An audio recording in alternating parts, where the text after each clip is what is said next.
Good evening and welcome to the Franchise Tag Podcast with me, your host, Freddie Hall. Welcome back, Johnny, Adam and Andrew. Yule tidings, Merry Christmas and a Happy New Year. This is the first one of 2024 for the Franchise Tag Podcast. We had a lovely festive time off, all of us. Lots of NFL gear was bought and handed and distributed amongst us all, I suppose. I've got a lovely, terrible towel. I am going to show it off. It's the pride and joy here. Everyone take a good look at that. That's what 8 and 8 gets you every year. A low draft pick and over 500. Congratulations to the Pittsburgh Steelers. Anyway, enough of my misery of being a Steelers fan. I'm sure we watched as much football as we could over the Christmas period. Obviously, there was some on Christmas Day, Christmas Eve, New Year's Day. Oh, it was all going off. There was football going on all over the place. And for some of you, you may not have been at the television screens, unfortunately, because of family commitments, parties, and whatnot. That was definitely what I was doing. So I've had to catch up in the meantime. But lots has happened, and we'll start off with Lamar Jackson leading the MVP race for the NFL after a massively impressive victory over the Miami Dolphins, beating them 56-19, beating the brakes off of Miami. Was it someone on here that said that Miami couldn't play the football in the winter, and also a couple of people on here who said Lamar Jackson would be the MVP at the start of the season? I feel like there's two heads nodding at least that were on a betting show that spoke about this. Do you want to lead the way, Andrew? Well, I've already cashed out on my. Oh no! How much did you lose? I cashed out this week because it's that much of an odds-on favourite. They were offering me virtually the whole amount of money. I was like, I fancy that now. We've just had Christmas. Lovely, thank you. So yeah, they were offering me £4 less than the total payout for it. So I was like, this is odds-on. This is coming in, but I'll take the money now. Why not? So yeah, that's another one of the preseason bets that's come forward for me. I've managed to get the Heisman Trophy winner and the Heisman and the MVP. So yeah, it's good for me. Adam, are you surprised? I didn't back it. I didn't back it at all. It's not a market that I particularly delve into. I leave these whole season bets to Andrew, as he's the specialist in that area. I'm more than happy to let him know that he's the specialist in that particular place. But I think, if I remember rightly, after the London game against the Titans, we kind of all went, or I certainly went, Baltimore Ravens. I think they're going to be very, very difficult to beat. And I think that Lamar is just proving that he's kind of the versatile quarterback that we all thought he was now that he's fully fit. So it's not really a massive surprise, I don't think. But I know there's a lot of people out there that are kind of felt it was going to go another way. But yeah, I think he's done pretty well. Yeah, I agree with Adam there, because I'm just jumping on that before you jump in, Fred. Straight after we saw him play in Germany, in London, we came back. We said, I even said to you, Fred, because that's the one we were at, the way he controlled the game and the way he just plays, even if the stats aren't like off the chart, insane.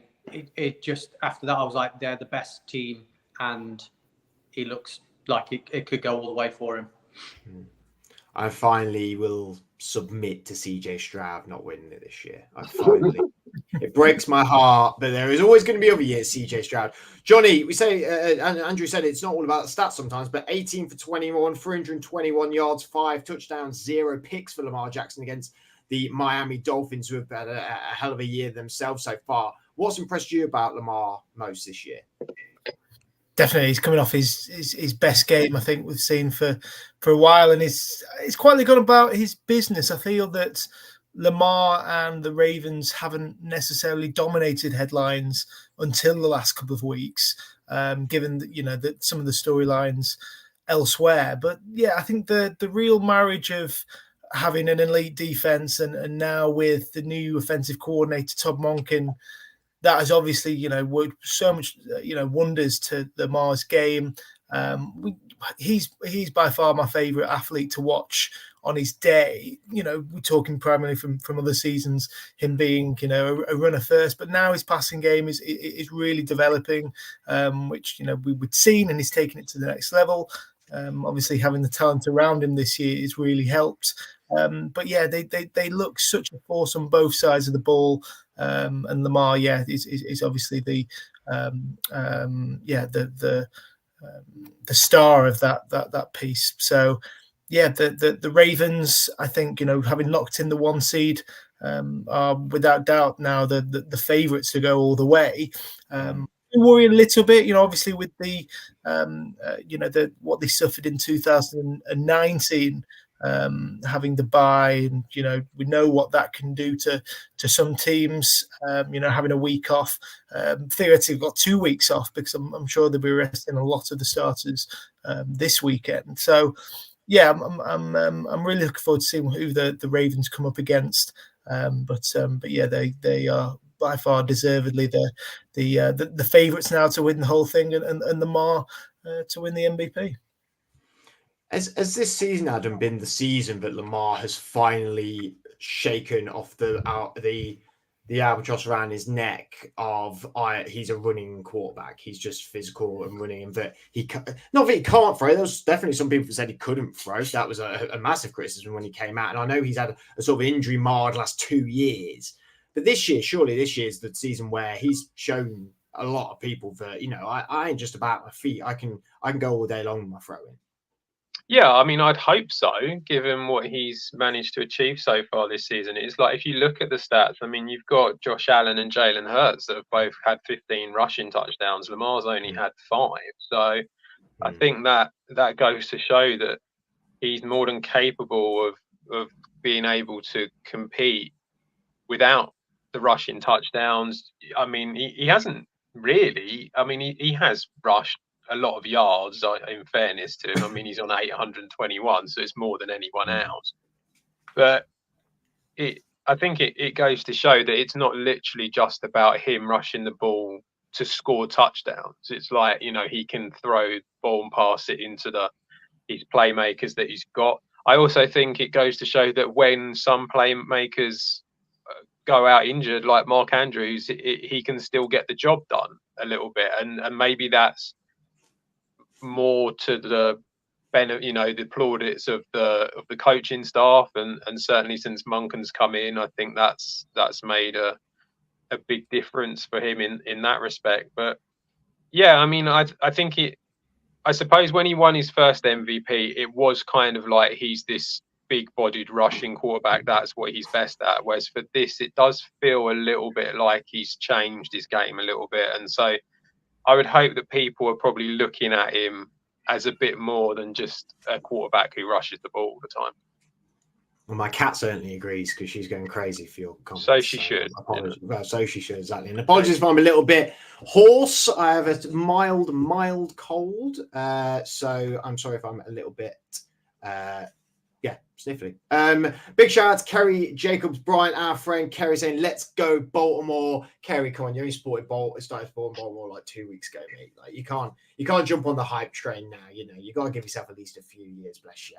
But big shout out to Kerry, one of our good friends, does a lot of great work with NFL and NBA as well. Andrew, you said that you felt like when we watched them, they were one of the most complete teams. Do you think this year could be their year? I mean, Baltimore's a tough place to go. It's a tough place to go. The elements there as well. The weather's very harsh there. They've got some experience on both sides of the balls now. I think many players' first rodeo really with this team. Do you expect them to be in Vegas in February? Yeah, I think they've got to be looking at it. I know we always use this term when we're talking on the show, but anything but the Super Bowl for them, I think they're going to see as a failed season at this point.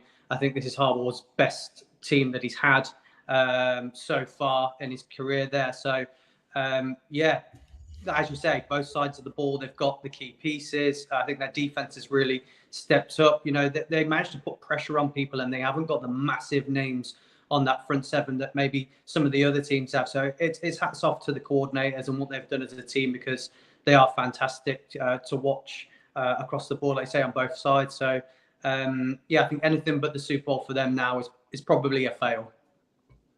It could be a year that we see both Harbaugh brothers both win the championship. That would be pretty cool with Jim over at Michigan and John with Baltimore. From a Steelers perspective, I mean, they're just, I mean, they're going to play a weakened team against us on next Sunday, which benefits the Steelers, and especially if Mason Rudolph plays like Big Ben in his prime again. Don't know where that came from. They are so impressive to watch, and what's more impressive is Lamar's doing it without star wide receiver.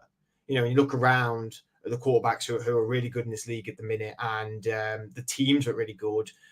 When you look at the 49ers, Debo, Brandon Ayuk, you look at Miami, Tyreek Hill, Jalen Waddle, and you look at Lamar, he's only got Zay Flowers, OBJ, and Rashad Bateman.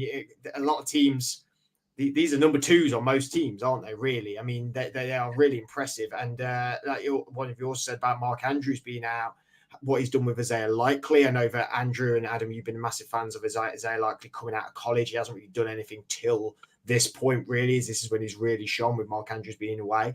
And it shows that, you know, even without superstars, this team can really play some hard-nosed football. And it's sort of old school in a way, you know, running the ball hard and having a good defense. And I've thought at times their defense has been better in previous years, but they maybe have not been as consistent as they have been this year. So it's a really fun team to watch. I mean, a Ravens 49ers Super Bowl could be pretty good fun viewing. What isn't fun viewing, though, is Mr. Russell Wilson over at the Denver Broncos, who has been told he's going to be benched for his remaining games. It seemed very monetary this before when it happened. So they said basically that they didn't want him to pick up an injury because Wilson would have 37 million in injury guarantees, would be guaranteed through 2025 if he did get injured in these last two games. And if they picked up that option, he would tie the team up for at least 2 seasons. With doing this is now allowing them the option to be able to cut Russell Wilson in March. Apparently, so reports have come out. Diana Rossini's tweet I'm reading here from an article from the Maha Report, assuming a Denver-based organization, is that for almost 2 months, the quarterback has been starting knowing the organization was more than likely going to move on from him after this season. Andrew, this is just, it's a whirlwind of a ride. I mean, we have been really pumping up the Denver Broncos in the last few weeks, saying they're looking really good. They look like they're finally clicking. This feels like that Russ and Sean Payton are really getting on, but this team can really go places. I mean, what's going on here? This feels like a complete U-turn from what we were expecting.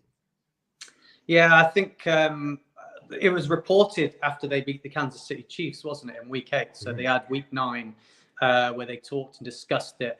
But I think as the weeks have gone by, we've seen Sean Payton get more and more frustrated with Russell Wilson. I think we've now seen that on the sidelines as well. So there's obviously been a lot more of that maybe behind closed doors while those games have been playing out. So I just feel that Sean Payton knows he's now got something. He's worked it out on the defense now, and it seems to be clicking. And he's gone, do you know what?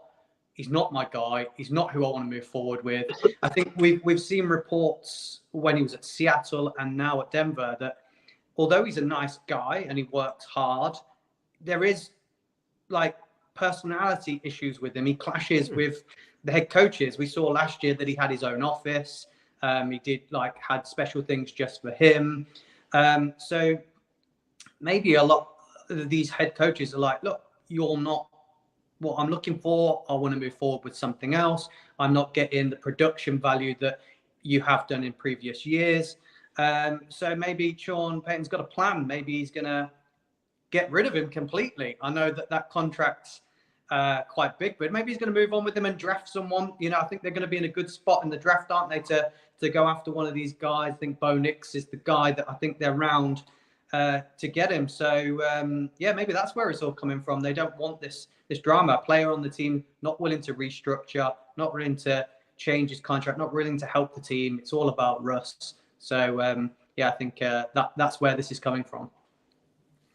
Do you believe that, Adam? Because if someone read me an article saying them things about Russell Wilson, I'd be inclined to disagree because it's never come across that way at all. No, it feels like there might be 2 Russell Wilsons, to be brutally honest. It feels like a little bit. The public persona feels very that he's in it with the team and he'll do everything he can. But then, as Andrew said, it's like, but then he's got his own office up somewhere. It's like you're a quarterback. What do you need an office for? You don't need it. So, he brought in all his own guys, didn't he? Like his own sort of like health and fitness guys as well. Mm-hmm. And basically, Sean Payton's come in and said, "Get lost. You're not having that," kind of thing. And that's not, to a certain extent, that might not have gone down very well. It's an interesting situation. It feels, when you actually look at the contract, I mean, it's an astronomical amount of money that you're throwing to this guy. They don't want him to get injured. So I think their logic is very much, well, what's the point of playing him if we're not going to reach the playoffs? So there's no point. So we might as well just make sure that we don't end up giving him the extra money for that. If you look at some of the quotes, it's like Payton and the Broncos have come out and said that they haven't ruled out a return. It's probably going to be a bit difficult for that to happen. I can't imagine that Wilson's going to be particularly happy to play for him after this.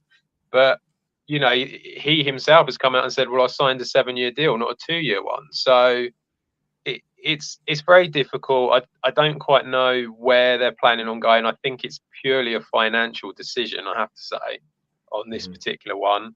But they are in a decent place. They're 14th at the moment, is where they're going to be in the draft.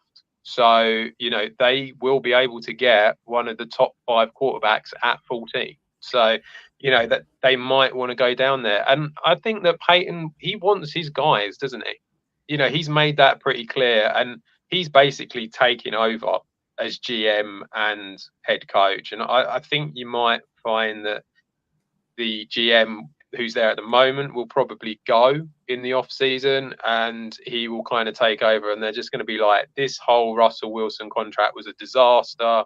Let's just rip it all up and we'll start again.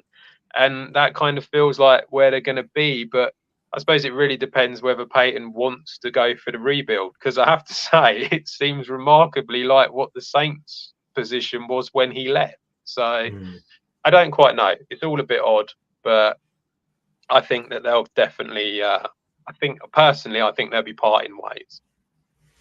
Oh, that was the point I was going to ask Johnny, actually. Sean leaves the Saints. Drew Brees is going to go. It looks like they're going to have to do a big rebuild if he stays there. He opts out, tries a bit of commentary gigs and stuff like that. Doesn't rule out coming back to football, but says, I'm going to give it a bit of a break. Jumps very much into the hot seat straight again with the Denver Broncos, a seat that we said would suit Sean Payton to the ground because he'd have a proper quarterback, a good defense, some decent offensive players, and could really make this work.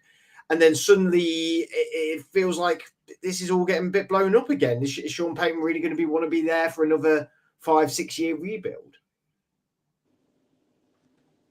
You're on mute, just to heads up you. What a night. Not a great way to start the new year. I definitely think that, it's similar to what happened with the Raiders last year with Derek Carr. He was benched for the final couple of games last year to avoid a similar sort of incentive. He was obviously cut, and it feels that this will happen to Wilson, because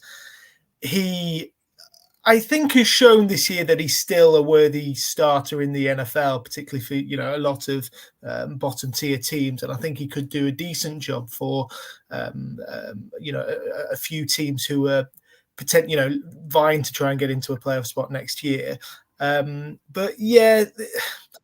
We've known that the relationship between Wilson and Sean Payton hasn't quite been the one. It's not clicked at all, has it? Since both have arrived, it screams of the first real rebuilding job. I think this summer obviously didn't have the opportunity to do that last year with the quarterback, given that Wilson had only been there a year. I'm intrigued to see what they do. I think Adam makes a good point. Yeah, they're in a great position to select a quarterback. They've not really got much capital to make a move up or even trade for another quarterback. Well, I can't see that happening again.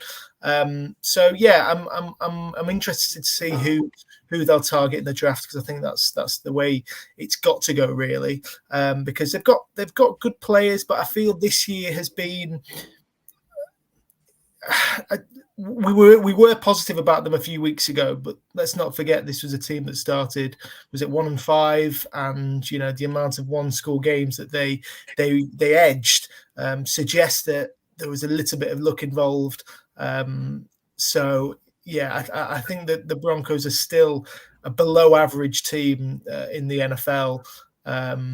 So yeah, they just need to have a big rebuilding summer and a bit of the rethink about how they want to play and who they want to bring in. But yeah, certainly not Russell Wilson. He won't be there in Denver next year.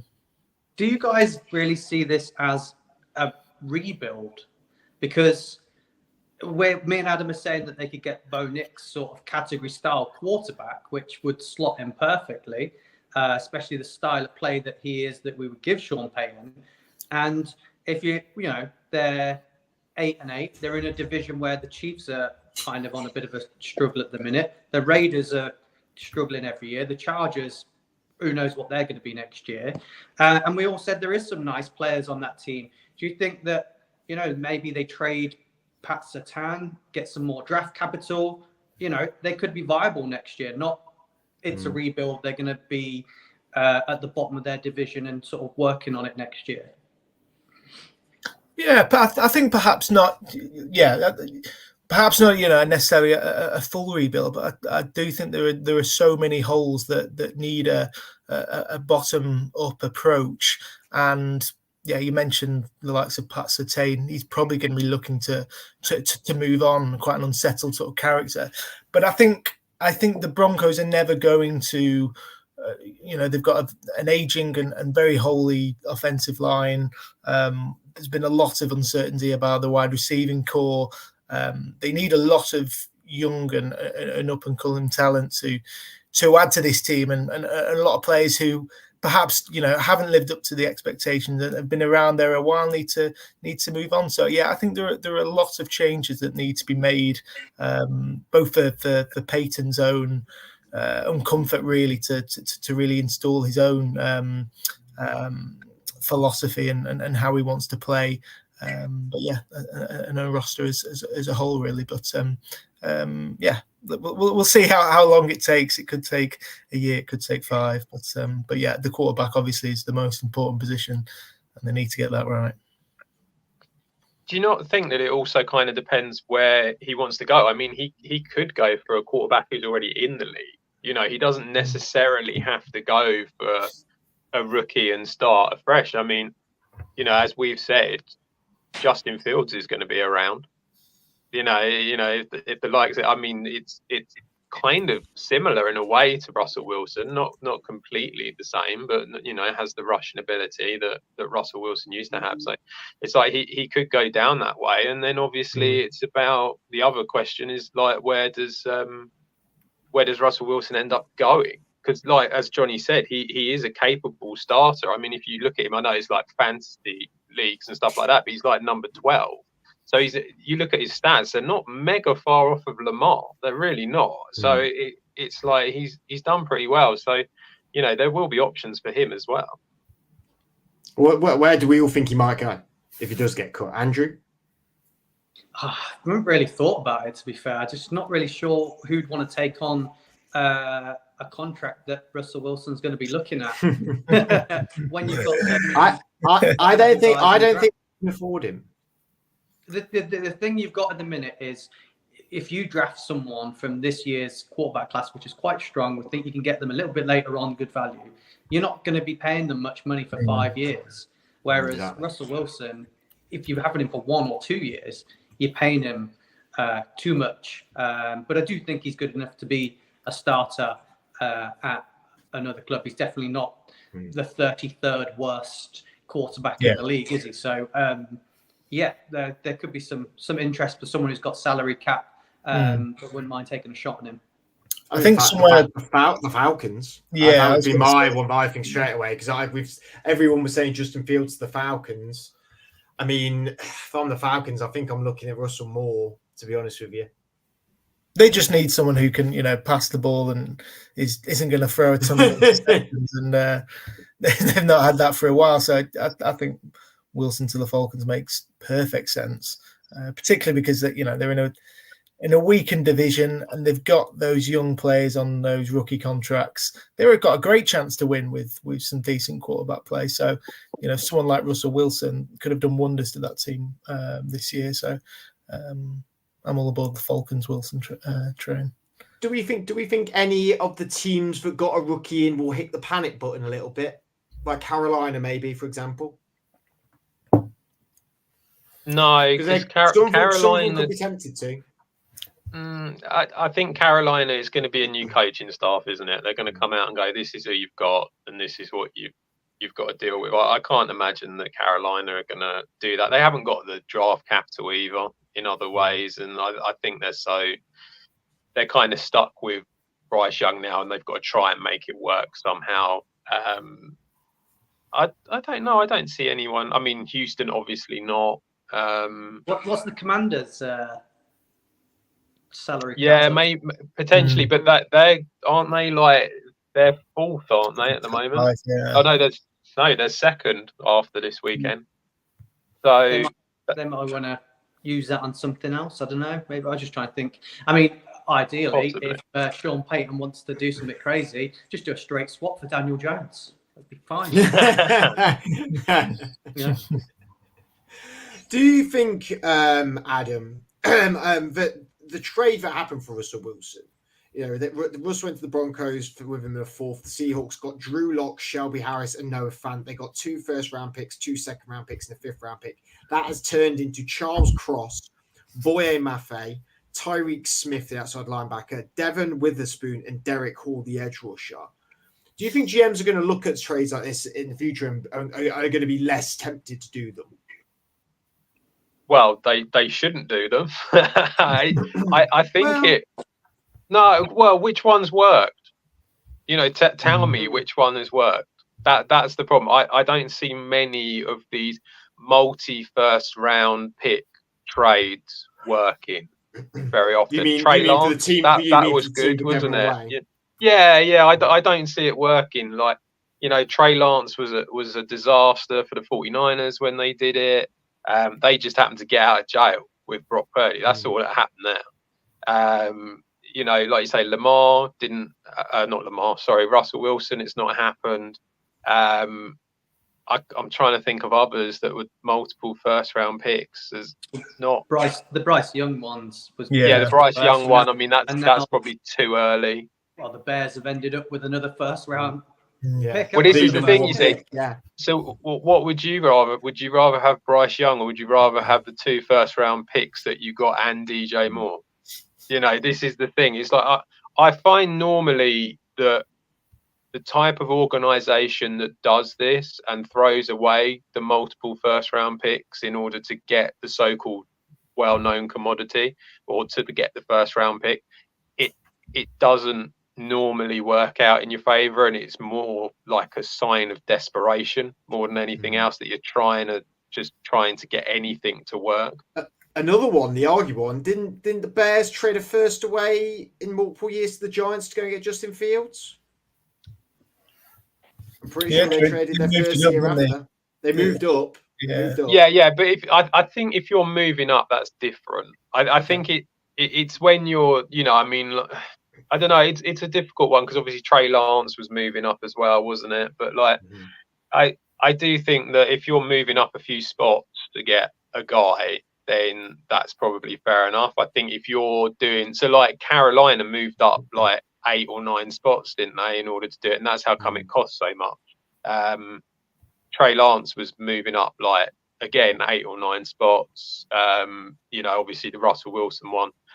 It's a lot. You're giving up a lot, and it's almost like it has to work. There's no you can't even have he was okay. It's like it has to be 100% the right thing to do. And I think that you've probably seen enough evidence over the years that doing it the other way and drafting the guy and developing him has just worked out for a lot of teams. It won't work out all the time. Not everyone's going to be great, but it will work out a lot of the time. So I think that's probably the more sensible way of doing it. And when you look at what Seahawks got as well, Drew Lock, decent backup. Shelby Harris was at the end of the career. Noah Fant's been really good for Seattle, to be fair. Charles Cross, been a really good O-lineman from Boyer. Maffei's probably still got some developing to do. Devin Witherspoon has been incredible for them. Derek Hall, again, still got some developing to do.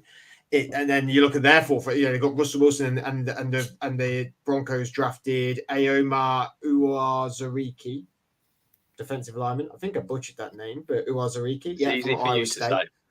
Well, yeah, exactly. That's why I play the host role, Adam, so I get to say all the fun names.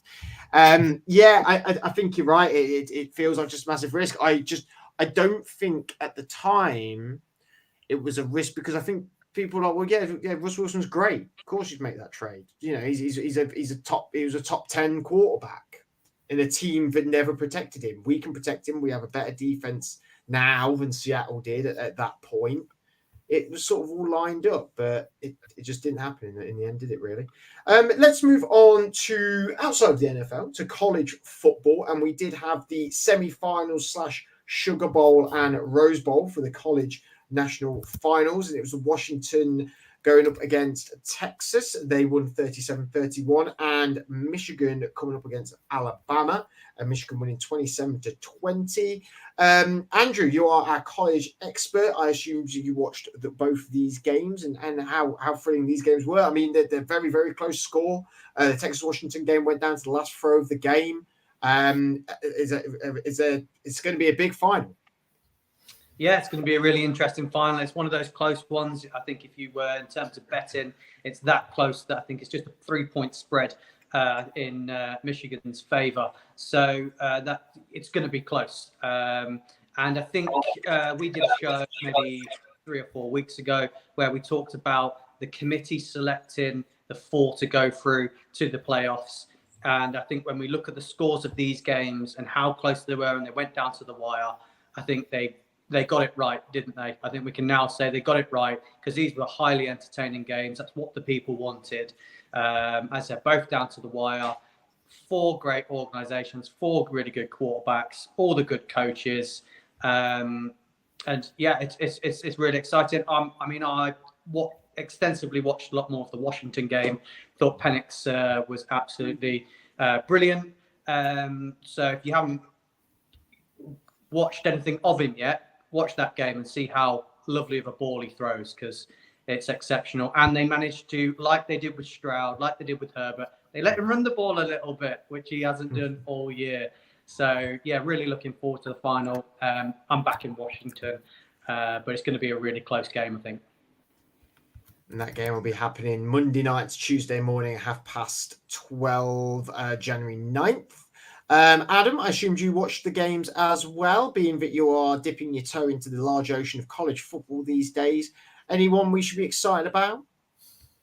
As Andrew said, Penix was great. You saw that Rome Odunze was very good as well. And the number 2, is it Jalen Polk? Polk. Yeah, he was very good. The second one, I think a lot of people don't talk about him because of Odunze. He kind of gets missed a little bit. Blake Corum looked pretty impressive for Michigan. They're very hot on the run game. Although I have to say, I thought JJ McCarthy played reasonably well as well. He kind of doesn't get the plaudits as much because they run the ball so much. But I did think that he did pretty well in a game. The one criticism that we've always had with him is that he hasn't played anyone of any note. But in fairness, obviously, you reach this point, you can't really criticise him, can you? So yeah, he did pretty well. There wasn't really anyone on the Alabama side that I was particularly excited about. I think maybe McKinstry, the corner, looked decent at times, but yeah, I mean, there's a few guys there that are worth looking at. Are going to be really good in the NFL. I'm sure Andrew's got a few others that were decent. But Johnny, the other week we made a massive debacle about the fact that FSU didn't get in and how they much deserved, and we need to see the best teams. It doesn't matter about history or anything like that. They went undefeated all year. Well, they only lost one game all year. Well, they played the Orange Bowl against Georgia and they got beat 63-3. So do you think maybe me and you were wrong about that, and that maybe this committee knows a little bit more than we do? Yeah, I think from a purely sporting fairness perspective, I probably still stand by my by our comment on keep it going, die on that hill. But you can't take anything from the games and like you mentioned about the FSU, who were absolutely thrashed this weekend. So yeah, we were the college playoff games, stayed up for the first half of the. Oh, lost it. Definitely stayed up for the first half. As I say, we lost you just for a moment there, Johnny. We heard you stayed up. I was just talking about how chaotic and exciting the first half of the Alabama-Michigan game was, and I think from a college, not necessarily a college novice, but someone who isn't necessarily an expert like Andrew and Adam, I found that thoroughly entertaining. And Penix looks a brilliant superstar for Washington. So yeah, look forward to seeing him in the NFL. Looks like someone who can really make an immediate impact for a team. Look forward to seeing him go quite highly in April. Andrew, give an uneducated college fan the reason as to why we have so many bowl games across the whole of college, because we have the Sugar Bowl, the Citrus Bowl, the Rose Bowl, the Relia Quest Bowl, wonder who they're sponsored by, the Fiesta Bowl, Holiday Bowl, Texas Bowl, Fenway Bowl, Pop-Tarts Bowl, again, wonder who they're sponsored by, the Alamo Bowl, the Gator Bowl, the Sun Bowl, the Music City Bowl, the Arizona Bowl, the Cotton Bowl, the Peach Bowl, the Orange Bowl. Lots of bowls, lots of fruits, lots of sponsors, lots of money, I can imagine. Is that why? Yeah, there's 43 bowls, I think, that have been played, which keeps going up and up and up. Obviously, you've got the classics, like the Rose Bowls, obviously, Sugar Bowl, Peach Bowl. They've been around for a long time, but it's purely advertising, money, contracts. People want to sponsor them, and then that money goes to the conferences and gives them more money to do more things. So, money. It's in that New Year's period when everyone's off on holiday, so everyone's watching their telly. They become a bit of a farce. They become a bit of a joke a little bit.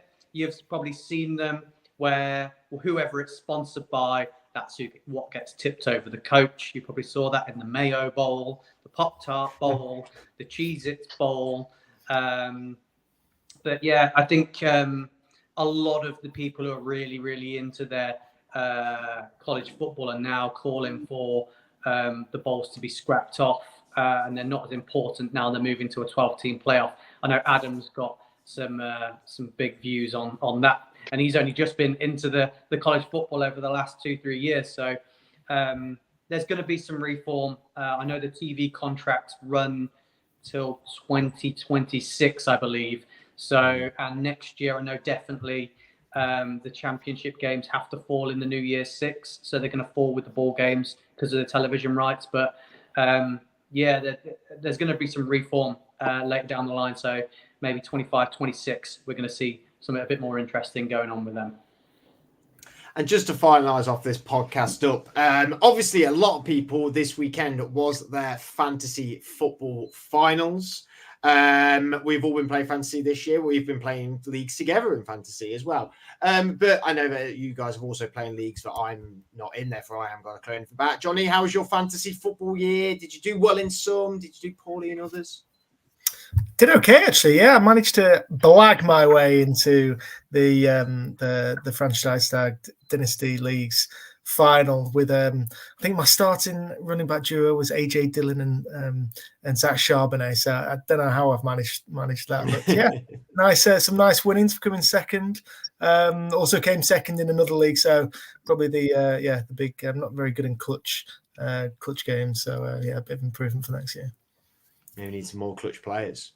Exactly. Maybe we could spark a trade in the Dynasty League. Adam, I know you're in multiple leagues across many outlets. How did you do this year? I've actually cut down on the leagues, so good. I'm not in as many anymore. I successfully tanked my way to the first pick in the Dynasty League here, which was lovely to see, and didn't really spend a lot of time on our redraft league, and so got punished accordingly, as ending up as the Sacco for that. So it's been fun, that one. The only other one, the Decipher League, came second in the Decipher League, which was a crazy 32-man league, which I believe you two were both in as well. And came second. Ended up losing because the Browns kicker decided to lose his hamstring going into last week, and I was up against CD. That's a tough cookie to hit. That's what I had as well. Andrew, how have you done this year? Well, I went hard on a couple of the same people in redraft and Dynasty League, and a lot of those people got injured. So it's been a hard slog for me all year round, trying to do trades or forever on the waiver wire. So didn't qualify for any playoffs, but equally didn't finish bottom in anything. So, disappointing. Well, I'm only in 3 leagues, and the Decipher one, I think I came like 20th or something. So, and again, because it's a 32-man league, it's crazy hard. So, but I had like some really, really amazing weeks in that one, mate. But at the same time, I had some truly terrible weeks. And I think I had a week where I had like 2 players playing because they were either injured or on buys. Like, it was that bad. In our redraft league, I got the final, but I lost to our good friend Ben Sleeve. So congratulations to him. First time winner of the league as well. I'd have been the first 3-time champion of that if I'd have won that, which is slightly annoying. But I did come up against CD Lamb, and there was points in the night where I was like, I am definitely going to lose this. Like, I know it. And then it's the hope that kills you. That's what it is. Yeah. The hope that kills you. There was like moments in the games because I was going out for New Year as well. So we were like sort of getting ready to go out for New Year and everything. And I was going like, okay, we're getting back in this now. But ultimately playing up against CD Lamb and Lamar Jackson, I was like, this is going to be a hard slog. And then Christian McCaffrey went down injured. Did get DJ Moore with 30 points, and the Texans got 21 points as a defense as well. So yeah, a bit upsetting. And then in my 3rd place playoff with Sky in our Dynasty League, I lost in that, rightly so. Probably, well, I got absolutely smashed in that, actually, now come to think of it. Now I'm looking at it. But I didn't realize Sky had the entire LA Rams offense. Yeah. He has Kyron Williams, Puka Nacua, and Cooper Kupp. I've never realized this until I played him. I was like, oh, right, that's quite hard to beat considering the run. And obviously, congratulations to Andy Davis, who won the Dynasty League. And yeah, we go into the draft, I suppose. With no first round pick. Andrew has my first round pick, as I took Jameer Gibbs off of him, who has had a great season, second half of the season, considering, Adam, you said that he's not going to do anything, and he's done very well. I never said he wasn't going to do anything. I said Montgomery was going to get double-digit touchdowns. That's what I said. Well, I did do the stupid, the one where I was getting a bit too greedy in the redraft one, where I traded Bruce Hall and Amari Cooper for Josh Jacobs and T. Higgins. And T. Higgins was ace, but Josh Jacobs, I don't think got a single point for me. I think he's been either injured. I mean, he's been injured every game. So that was the worst. I've got a question for Johnny before we go. Why did you leave Jalen Reed on your taxi for the whole season? The whole season. I didn't even realise that he was still there until about 2 weeks ago. So I thought, why not give him a bit more development? Exactly, if I had played him. I just need some running backs, mate, and a quarterback. If you obviously don't watch the betting show, because me and Adam have said every single week he's a certain for a touchdown, but for like the last 6 weeks. So, like I say, mate, it's pure incompetence from me for not even realising. Next year, have you got your first round pick, Johnny? No, stupidly, Gareth managed to convince me to trade. Gets in your head. Don't let him get in your head. For Aaron Rodgers and a second in return. So I got absolutely smoked last year. Well, I thought Rodgers could have a great year, but Jets fan believe in the hype. Yeah, you can never trust Gareth. That's the Never trust. Right, thank you very much for watching our first episode of 2024. Had a really good fun, really great holiday, and we've got plenty more football to come. We've got the playoffs coming ever closer, which should be a whole lot of fun.